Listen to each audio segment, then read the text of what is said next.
प्रभू येशू ख्रिस्ताच्या दुःख सहन करण्याबद्दल चे जे अत्यंत महत्त्वाचे मुद्दे आहेत ते अनेकदा राहून जातात आणि त्या क्रूसाचं वजन, लांबी, रुंदी, खिळ्याचं वजन जे आहे ज्याद्वारे कोणाचेही तारण होणार नाही.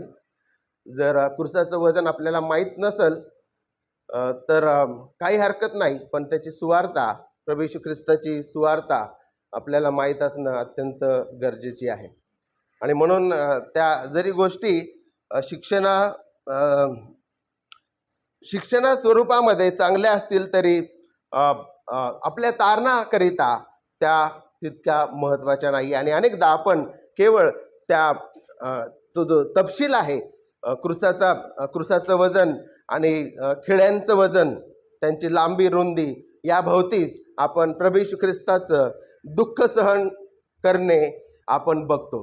पण ह्या ठिकाणी आपण पाहत आहे की परमेश्वराने स्वतः ह्या दुःख सहन करणाऱ्या त्याच्या सेवकाचं अभिवचन दिलेलं आहे. आणि ते अभिवचन आपल्याला यशाया अध्याय 52 आणि 13 मध्ये दिलेले आहे. यशाया 52 आणि 13, पहा माझा सेवक सुज्ञतेने वर्तेल, तो थोर व उन्नत होईल, तो अत्युच्च होईल. ह्या ठिकाणी स्पष्ट रीतीने जे आहे परमेश्वर ह्या ठिकाणी अभिवचन देत आहे की त्याचा पुत्र जो यहोवाचा सेवक आहे तो दुःख सहन करण्याकरिता ह्या जगामध्ये येणार आहे.